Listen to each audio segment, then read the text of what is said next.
welcome back to the Boropolis podcast. As usual, I'm joined with Nathan, and this week we have the small matter of beating the league leaders to talk about, Nathan. After a break, really, that was, as I said in the last podcast, my fault for forgetting my laptop on holiday. It's been a quick turnaround, really, from when we recorded and obviously this episode, but I mean, it's not exactly a chore when you've got a game like yesterday to talk about. But before we jump into all that, I mean, I spent all day with you yesterday, so it seems a bit silly for me to say, how are you doing? Because I know how you are. But before we jump into the football, obviously we've covered it in the previous weeks. Rudd's back in action. Today, it's Sunday, the day of recording, and actually quite the win for you this morning, wasn't it? Yeah, it's been a top weekend. Obviously, we'll get into yesterday a little bit later on. But yeah, the Rudds this morning back in action for the first time in nearly a month because of inclement weather battering the country, in particular the Privy's pitch in Berwick Hills. But yeah, back in action today with a quarter final of the Challenge Cup against Connexus, and the Rudds came out on top once again. The winning run since formation continues. Won 3-2 today into the semi-finals of the Challenge Cup. Man of the match, Callum Ailes, fantastic at the back, absolute rock. And yeah, we go sailing through at the semi-finals in March, and we'll get a sneak preview of our opponents for that semi-final next week with the Fox Inn away in the league next week. Sounds like a big game. I mean, it is the man of the match that you've just said. I can't even remember the name that you've just said. Callum, someone. Is he the person keeping you out of the team, Nathan? He's not, no. But he did a really good job today in the absence of pretty much every centre half that we've got, who are all bottling it by claiming injuries and holidays. Is there a bit of injury list shaping up like Middlesbrough's at the moment? Oh, major injury list, all in one position though, which is Not a, ideal. a little bit damaging. But look, like Middlesbrough, we battle through it and we just keep winning. Yeah, well, absolutely. I think that takes us quite nicely on to yesterday. Of course, we spoke about it, as I said, really recently about the type of game that it was going to be, the type of challenge that Leicester as a team have basically shown that they are to everyone this season in the Championship. A quite ridiculous squad. I think it's probably the best to go right back to when we were sat in O'Connell's and the two teams come out. And I think you actually pulled up the Leicester team and just sort of sarcastically laughed as if to say, that should not be playing in the Championship. And we were obviously unchanged, but yeah, I mean, that Leicester team. Yeah, it's an embarrassment of riches, really, isn't it? I think really what I looked at mostly was the bench for Leicester. Really, it was quite outrageous. Connor Cody, Harry Sutar, who cost them 15 million quid 11 months ago. Jamie Vardy, obviously ridiculous to have a player like that in the Championship, although he's getting on a bit now. Daka, who they paid 30 million quid for a few years ago, and Tom Cannon, who of course was linked with Borough throughout the summer window or the latter part of it anyway. And yeah, when it looked like Borough may have been edging ahead in the race for him, in come Leicester and pretty much double our bid and Yeah. just take him. And I don't think he's played a game for them as of yet because of injury. But yeah, three centre forwards on the bench there, and I suppose every single one of them would probably get in the Borough side. Yeah. Um, but yeah, obviously we were looking at the sides yesterday, and it's one where I think you asked me on the last podcast if Leicester would have been a free hit, and I replied no way. Um, I don't think that any team that we come up against in this division is a free hit. Despite looking at the squad and seeing individual names that you'd associate with the Premier League, I think that it should have been said a lot in the build-up by Borough fans that this Leicester side are here by no fluke, really. They were Yeah. incredible. they were poor over a 38 game season last season, and they're not just here by accident. It's because they were poor over a full season. So, look, it's up to them to prove that they are Premier League quality, and yeah, we obviously were up against them yesterday, and yes, it was always going to be a massive test. As the game happened, it proved to be a very difficult test, but we saw a very different Middlesbrough to what we were used to under Carrick. But it's all about adaptability, playing against sides that have said quality, and we adapted really well to sort of change up the way that we played, combat Leicester, and get at them in ways that we probably wouldn't usually get at sides in our usual manner. Yeah, yesterday it was always gonna, like we mentioned in the last podcast again, if you watch Leicester prior or even yesterday, you would have known that yes, they do take risks around their box or with their goalkeeper, with the defenders, but they also have players of an ability where you sort of just expect them to be able to play that way, and they can. They showed that yesterday. Um, there wasn't too many times where they tried to play out and got caught high up the pitch and put themselves into a load of bother. Actually, a lot of the time they were beating our press, and we did incredibly well to basically sit in and combat that even when they did. And yeah, it was, as you say, going to be a case of adapting. And it was a real test of, not, I was going to say Carrick's credentials there, not his credentials. We know that he's a great manager, but a real sort of tactical battle, if you want, because if he could well have been naive and thought, well, yeah, Leicester are a really good side, but we've been in great form recently. We've sort of played against a lot of teams where we've taken the game to them. Michael Carrick could well have thought, we're just going to take the game to Leicester. But I think with his experience and his tactical know-how, he knew better than that. He knew that if we'd have gone and tried and basically assert ourselves onto them, that they have the players to bop it round us and punish us, really. And thankfully, they weren't able to do that. And just going into the first half, I think the clearest sign of an obvious tactical tweak was Dale Fry pretty much man marking Kelechi Iheanacho on the edge of Leicester's box at one stage in the first half. And I think that pretty much summarised exactly what we did so well yesterday and what ultimately kept us in a position all the way up until Sam Greenwood gets the opportunity to whip one in the top corner. But yeah, on the first half as a whole, I was delighted with the way we played. It wasn't a case of, we had an awful lot of chances, but actually, despite them having an awful lot of possession, we probably created the better of the openings. You think of the set piece, obviously, just going into half time where Dale Fry, for the life of me, I can't get my head around the fact that the Leicester keeper actually saves it from our seat, especially in the West. It looked in all the way.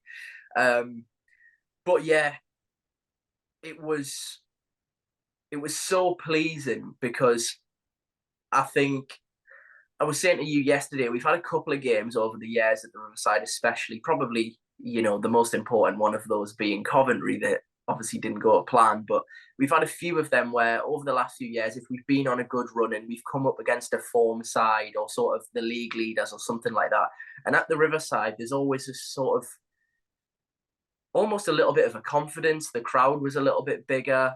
The atmosphere was fantastic. And I think I mentioned to you yesterday the game under Chris Wilder where we beat Nottingham Forest and they were on a ridiculous run at the time under Steve Cooper. And there's a couple of other examples that I can think of. We pushed Burnley all the way last season, albeit didn't manage to get a result out of that.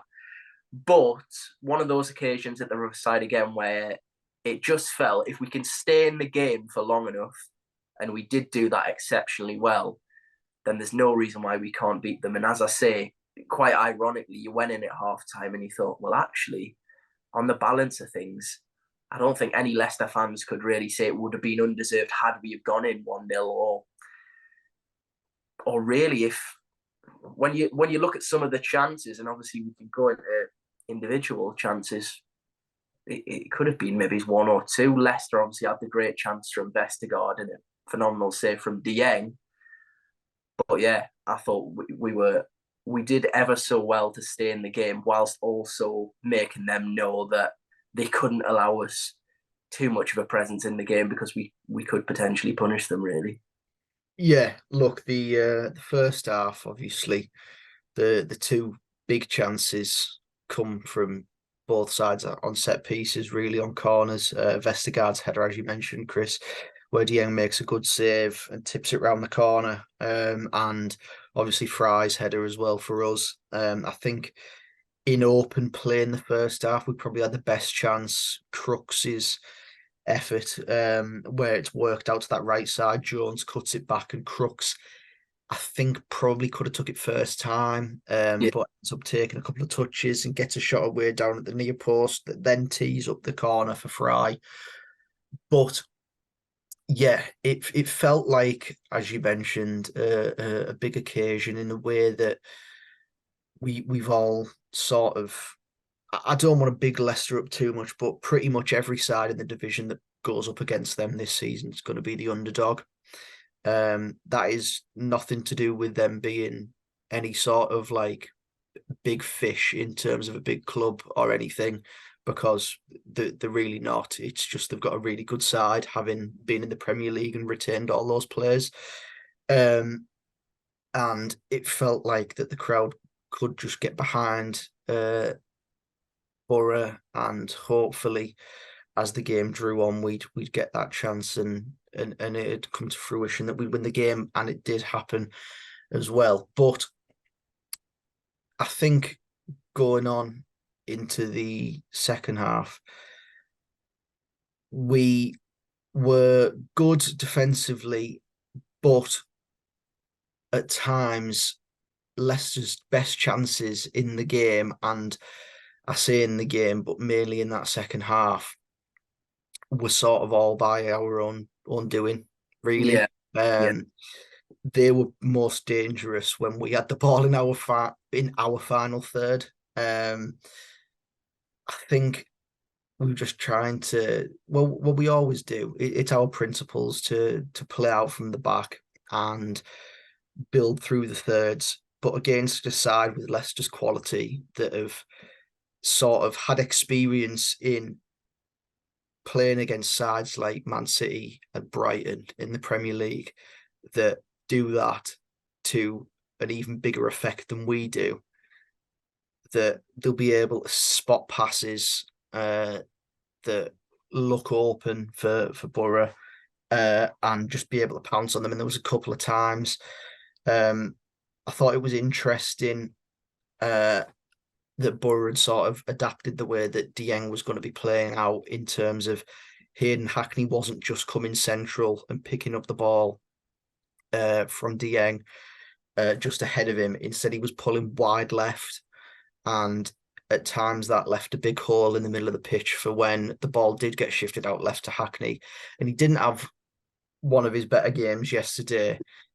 He just sort of hooked the ball into the middle of the pitch where no one was, because that's where he should probably be usually, because that's central midfielder. But yeah, there was a couple of chances that we did give away, particularly the one that Iheanacho had that Dieng saved, that actually came from the ball being played back back to Dieng, and him clearing the ball away to no one. And Leicester, in probably 3 touches, had a shot on our goal. That again, it was really good save. Rogers, doesn't he? And Rogers just doesn't. I don't know if he doesn't anticipate or if he doesn't quite get enough on the pass. But yeah, It was it was sort of in between Rogers and Hackney, yeah. And as I say, within 3 touches, Leicester have that shot. Dieng makes a really good save. And then again, Borough trying to play out, and sorry, not trying to play out in this instance. A lot of fans have talked about Vandenberg having a fantastic game. I'd agree, but the one time in the second half that he was beaten was James Justin down that left hand side. I don't know how for the life of me he's kept it in fairness. It gets cut back. Pereira playing in a weird advanced 8 role for a right back, then slides it through to Iheanacho, and I thought, oh, this one's going to be it. This is the chance. Me and you had spoken at halftime and said it's going to be a game where both sides are going to have chances, but the likelihood of things in a sort of pessimistic Borough perspective is that they're just going to have the quality to finish that one chance. And with Iheanacho going through one-on-one, although the angle's tight, you'd expect him to hit the target. And luckily for us, he hits that near post. It goes back into Dieng's arms. And I don't know, at that point, I just sort of felt this could be our day. Could we nick something late on in the game? And of course, we do just that. It comes from a funny sort of situation, as everyone knows, with Borough looking to play on after Greenwood's chopped down by Chowdhury, who was chewing his ear off all second half, particularly. And yeah, I thought that they were lucky that the referee had blown up when he did, because Borough had a real chance to get across the 6-yard box with Engel coming in and crossing that ball. But yeah, he brought it back, and then it was just a magic moment from Sam Greenwood, who obviously had one chance in the first half from a free kick that at the time I thought was a little bit too close for his liking. When we first signed him, I'd had a scroll through his Instagram and seen that he'd scored a load of free kicks for Leeds under 23s in PL2 and England youth sides. And yeah, look, he's had a few efforts that have been a bit wayward, but when he was sort of putting this ball down, I just thought it looks like better range for him. This free kick did, and I thought if he can get it up and over, it's in, because Hermansen had gave him so much room down in that corner. I didn't quite expect it to go right in the top baggage, but yeah, what a free kick. Yeah, it was interesting, as you say, because he had that one probably 10 minutes earlier, maybe something like that, and it was almost too close for his range, I suppose.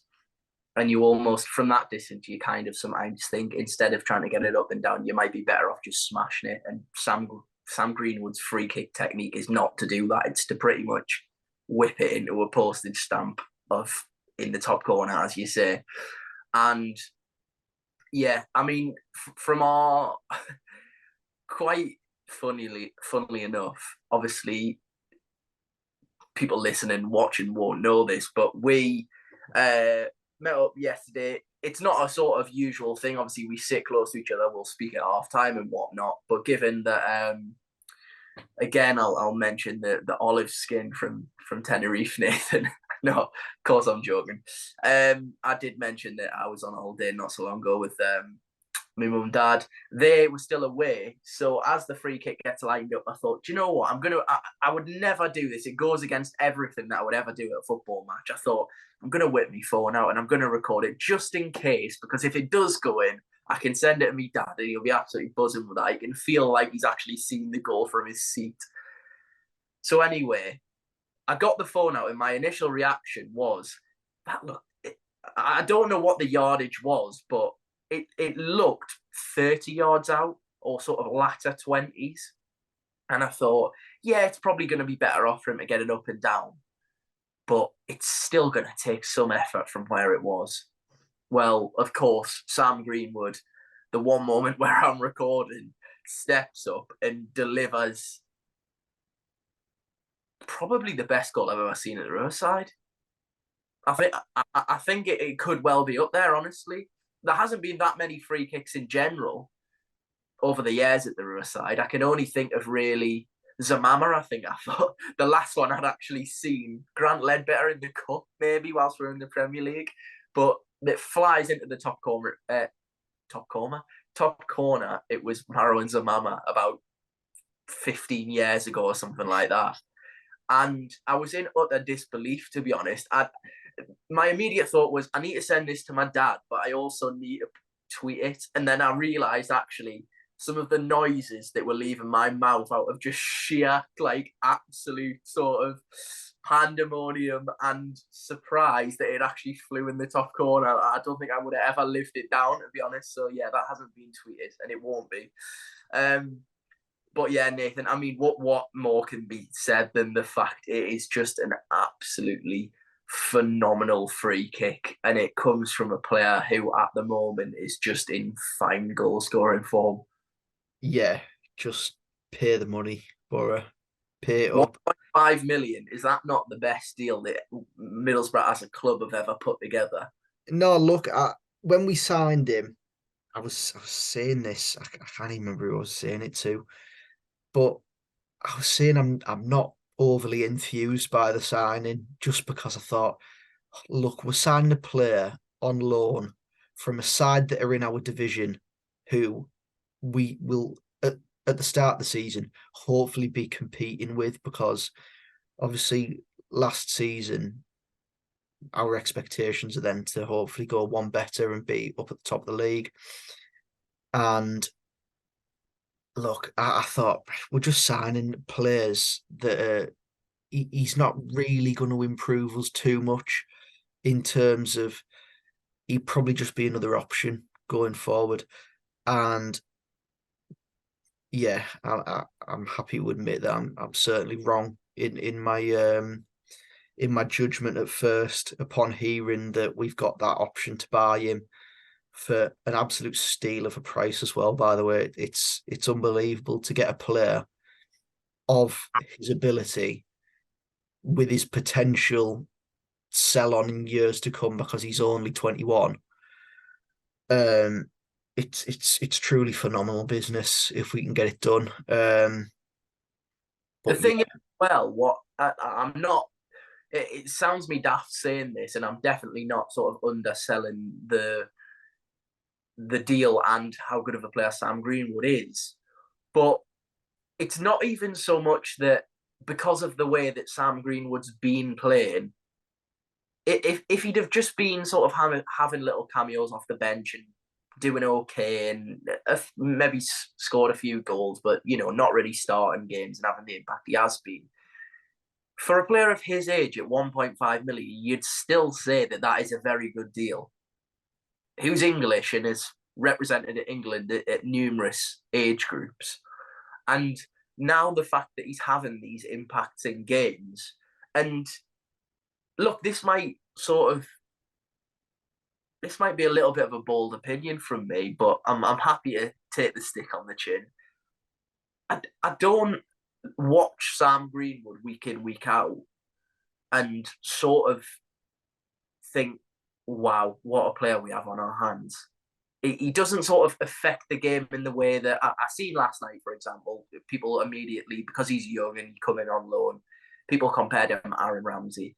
I watched Aaron Ramsey in games last season and thought, you can see the quality. He beat 3 or 4 players, and they are slightly different players. They are. I think Sam Greenwood's more of a goal scorer, more of a finisher in that instance than what Ramsey is. But in terms of a more of a creator and someone that, when we speak of the eye test, you watch Ramsey at times last season and you thought he's dragged us out of these situations, and just no one else in our forward line could basically do what he did. But then with Sam Greenwood, he keeps on popping. He's delivering moments at the moment for me. Don't get me wrong, he's not performing badly at all, but he works incredibly hard. He's obviously got quality, but he's delivering moments, and that's what's standing out at the moment. And yeah, I mean, yesterday, Plymouth, Sunderland, he's doing it on a consistent basis now. And as you say, 1.5 million, even if he'd had a few cameos and got a few goals and hadn't been starting games, you'd say absolutely. But my God, if we can get that done in January, for his age and his potential sell on, if he continues anything like he is at the moment, then not that we should sell him if he's just available to be made profit with. But yeah, you kind of think of it as a business decision from the club and think, whoever's negotiated that deal on Middlesbrough's behalf, a massive well done. And whoever's done it on Leeds' behalf, I think you might be getting the sack, mate, because that just doesn't seem enough for a player that can do and produce moments like he did yesterday. Yeah, I think as you mentioned, Ramsey and Greenwood are both very different players, but similar age. Um, both are impressing on loan in terms of Greenwood. And you look at the fee Ramsey's just gone for to Burnley, over 10 million quid. And we've got the option to get Greenwood for 1.5 million. And you just think that shouldn't be an option to be able to get a player for that cheap, especially in this sort of day and age with transfer fees. But look, I hope it's a certainty that Borough do have that option to, like, it can't be pulled away by Leeds, Yeah, because if so, they've had an absolute stinker and it makes it a little bit funnier. But yeah, look, he's pulled a free kick right out the top draw there. We were talking about the last time we've seen a Borough player score a free kick, and we mentioned a Samba Longa in COVID against Cardiff. There was one in pre-season, not this season, last season. It was Paddy McNair away at Rotherham.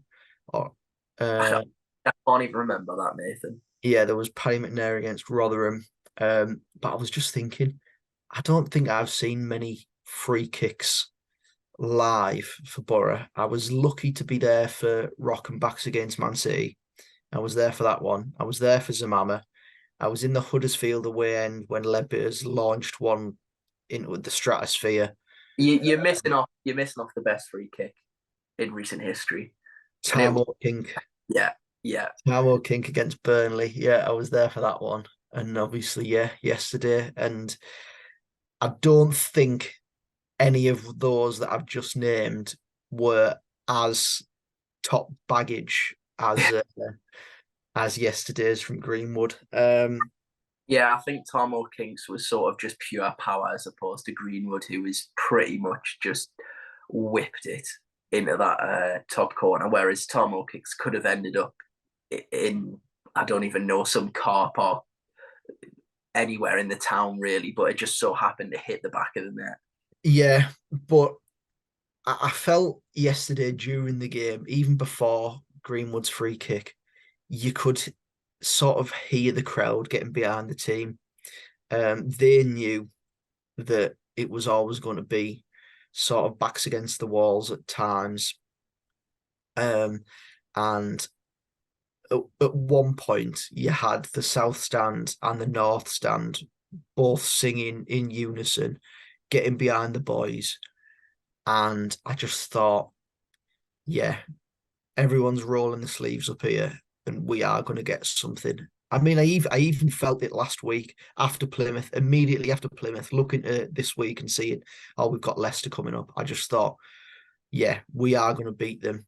And I don't know why that was, really, because in the last year, really, it's been so sort of damaging to see Burnley come at the Riverside with a big following, win, Coventry celebrate even on the final day, getting the playoffs. And I thought, oh, it's fine. We'll do all right against them in a few weeks' time.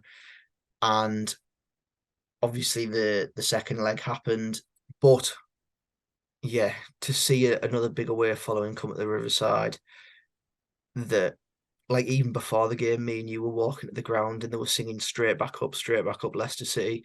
And they may well do, but it's I think, nice. in fairness, I do think they will go straight back up, Yeah, and but really, so they should. yeah. That's So yeah, I completely agree with you. And yeah, they may well do. But I hope they all enjoyed the train home yesterday after seeing that free kick fly in the top corner. yeah, Um, and yeah, if they think that, like, the championships against them in the way that, oh, they're such a massive club that it's everyone's big day out, and that's fine. But I just hope that they go to most sides and most sides turn them over away from home now. yeah, yeah. It would be quite funny seeing the giant of the division getting beaten by little underdogs like Middlesbrough. Um, But yeah, it brings me on to quite nicely something that I wanted to bring up. The fact that you mentioned the atmosphere and the fact that we spoke about Sam Greenwood. And it's just genuinely, as a fan of the club, we've spoken about it a lot during the run which turned the season round. And listen, we're not by any means we haven't hit that run of form where you start looking up the table and thinking, could we challenge for automatic promotion? We're still very much still in the pack. And that result yesterday was so important because we could have lost quite a lot of ground, really. A lot of the teams around us won. And it's proved to be an important result because of that. But just in terms of the job that Michael Carrick has done, you look at the attendance yesterday, 30,000 in the stadium. You look at the bench and the players that have impacted this turnaround of the season. They're all our players. It's not like last season where we were fantastic, yes, but we also knew that 5 of our best players were going to leave as soon as the season finished. Plus Tuba, who, yeah, he was our player, but everyone knew he was going to go.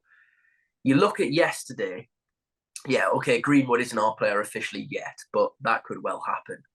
But then you look at performances like Seny Dieng, everyone was really, really nervous about the signing of Seny Dieng. I don't think I saw one positive. Okay, yes, there was some people saying I'll reserve judgment, but QPR fans slated it. Middlesbrough fans were a bit like, oh, I'm not sure about this one. He's turned out to be arguably a better goalkeeper so far for Middlesbrough than what Zach Steffen was. Plays in a way that Michael Carrick loves. Rav Vandenberg, the age and his performances, you look at the two of them and you just think that isn't right because he performs with such a maturity. A central defender who is coming into a very, very competitive league, not playing in his proper position, and then he goes and performs like he does yesterday. Then you look at the likes of Hayden Hackney. Yes, okay, he's probably our prized asset at the moment, but he's ours. It's not someone else's prized asset. He's our prized asset. And if he goes, we'll reap the rewards financially. And then even people like Josh Coburn, he's come under criticism. Yesterday, I thought he was great again, just holding up the ball, being effective, allowing the team to relieve a little bit of pressure and get themselves up the pitch. And it goes under the radar. And just in general, as a whole, the atmosphere, the recruitment, the turnaround in results, and obviously they're the most important thing. But everything just feels, I don't know, yesterday, if I'm just getting ahead of myself or what, maybe it's because we're such underdogs I have done, I don't know, Nathan. But it just feels like finally we have the makings of a real identity that we've lacked over the last probably decade. Obviously, we had the Wilder era. It was going so well. That went out the window. Obviously, the other standout, Aitor Karanka, we had an identity and done ever so well there again. But then we've bounced around from old managers, bringing in players on ridiculous wages that didn't really want to be here. We've seen the high-profile signings, the John Obi Mikkels, which, yeah, were great for a few games, but, I mean, it didn't really make any sense in terms of a long-term vision on succeeding as a club. But as I say, you look at the recruitment, you look at the manager we have, and it just feels like it's all starting to knit together. And even if we don't do it this season, it'd be incredibly... No, I'm not saying go all the way and get promoted. I'm not that ahead of myself. But even if we miss out in the playoffs, or even if we don't get in the playoffs, I just feel like we'll be in such a better position in the future because of the way we act as a club now. Don't typical Borough it, Chris. No, I'm not. I'm not at all. But look at the team yesterday, Nathan. I'm not going to get scarred by lone players. Yeah. Unless Leeds do have a horrible option to. Well, they may well, but still, majority. It's not like half the team's going to go at the end of the season. At least there's that in it. Yeah, exactly. And obviously, in the week, we'd seen, just going through a few of the players, we'd seen that interview by Zach Steffen saying he would have loved to have come back, but he needed surgery. And had we gone up, he probably would have come back. And honestly, I think had we not have signed Dieng and things hadn't worked out the way that they have so far, where Dieng's performed as well as he has, we'd have probably been a little bit more gutted seeing that interview, really. But Dieng, since he's come in, absolutely tremendous. Worldy save yesterday from Vestergaard. Top save. At times yesterday, okay, playing out from the back against a really good side. Yeah, it can be a struggle. But on the whole, he's top at that. Yeah, we've had an absolute steal there from QPR. As you mentioned, Vandenberg, a young player playing out of position, playing against a really quick winger when obviously Vandenberg's strength is not his pace. Thought he did pretty well yesterday against a very decent winger in Mavididi, and also Dewsbury Hall down that side as well. Difficult to manage the pair of them. Um, Obviously, you've got players in that side now. Engel yesterday, again, didn't stand out in a bad sense, didn't stand out really in a good sense either. But that's exactly what you want from some of your players in those positions that don't necessarily win you or lose you a game. He was just steady yesterday, and it's just good to have players like Engel now after that Sheffield Wednesday game, just to go on a very, very consistent run of doing well in the side. Jones yesterday, thought he was, in an attacking sense, a bit lacking, but defensively, fantastic. Getting in there and doubling up with Vandenberg. Really, really good in that sense. And Coburn, again, a lot of people yesterday, it's boring now when team news comes out and you see Josh Coburn starting, just the same people yapping away about Coburn starting games. And last week he scored twice and was rewarded again with a start yesterday. And he occupied two centre halves that they'd probably get into a few bottom half Premier League sides, the pair of them, really. And he occupied them really well in that first half, especially. Yeah, I thought that Carrick as well yesterday. I'm not going to talk too much about the overall sort of way that we played, but his subs were good. Crooks was on a booking and was tiring. You could see that. Brought Rodgers on, injected a little bit of energy in there, and getting Coburn off when he did for Latte Lath to just harry the centre halves and Winks in defensive midfield a little bit more. Thought the changes were really good, and obviously Dyke Steele only came on in stoppage time, but he can do a good job down that right hand side. So yeah, look, really pleasing. As you say, we're not relying on loan players anymore, which is truly fantastic, because you don't have to then rebuild the side every season. We mentioned months ago when we'd done our sort of transfer window review that pretty much all of our transfer business was done on permanent deals. And look, a lot of those players are starting to come good now, which is really important. It's taken a few months, but yeah, a lot of players are starting to have an impact now. And that is really good, especially when you see the run that we've got coming up after the international break in terms of games that are just Saturday, Tuesday for a full month. I think last week, when I reeled off all the fixtures, I completely just missed that we've got Preston on a Tuesday night as well. Yeah. And I just didn't even know that was a game until they said that was the next game up at the Riverside yesterday. Did not have a clue that we were playing them then. Yeah. But yeah, again, didn't have a clue that was a game. And look, Preston won again the other day, 5th in the league. So another side above us in the table that we've got to come in the next month. look, I'm really excited for this run through December, but we've got 2 more games in November with Bristol City and Preston. Yeah, we have. And as you say, I think we said it in the last podcast as well. I think given after a point at Plymouth and obviously a huge win yesterday, it sets us up nicely that now, hopefully, and fingers crossed, it doesn't sound too promising. We might be able to get even one of the injured list back. I mean, that Hopefully. It didn't that sound promising, did it? yeah, it didn't sound great, did it at all?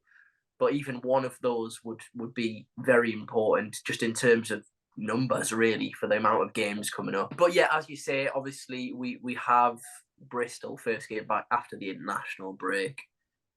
I mean, historically, it's just a horrendous place for Middlesbrough to go. Just on Bristol City, quickly, Nathan, before we wrap up, I mean, I think you've just pulled up the record over the last few years and just sort of put your head in your hands and reminisced on some of those utterly horrendous days at Ashton Gate. Oh yeah, it's a truly, truly horrendous place to go, really.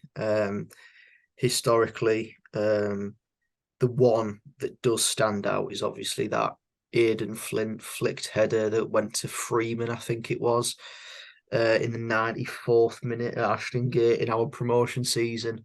Yeah. Yeah, that was a real painful one, that one. I've been to Ashton Gate once myself. We got beat that day as well. On that day, Joe Bryan scored. And who else was it? I can't remember, but I can't remember his name either, his first name, but Magnuson scored an own goal. We got beat 2-1. It was on Sky 5:30 in December. But look, it's going to be a difficult game in terms of historically, we don't have the best record there. And it is their new manager's first home game as well, in charge of Bristol City. Liam Manning, of course, most notable for his time with MK Dons a few years ago, in which they reached the League One playoffs. The following season, he was also in charge, despite a lot of championship interest in him. And I don't necessarily know the ins and outs, but MK Dons struggled massively in League One last season. I mean, of course, they lost players like Scott Twine, which will have been a big miss for them. But yeah, they got relegated last year. Manning left halfway through the season, went to Oxford, kept them up and sort of steadied the ship. And then they spent a fair whack this summer in terms of building a squad capable of having a go at promotion in what seems like a very open League One this season. And yeah, they've been playing really well. We're Oxford, and all of a sudden, Bristol City, the vacancy opens up, and they ask for permission to speak to Manning, and he goes. So, yeah, it's a big opportunity for him at a higher level, the highest level he's worked at. I don't necessarily know what influence he'll have been able to have on the side ahead of this weekend, in which they played QPR away. Obviously, QPR have changed the manager as well, and they drew 0-0 in that game. But look, they've got quality. We know that. They've lost Alex Scott, which is a bonus. But yeah, they've got quality, and it's 10th against 11th.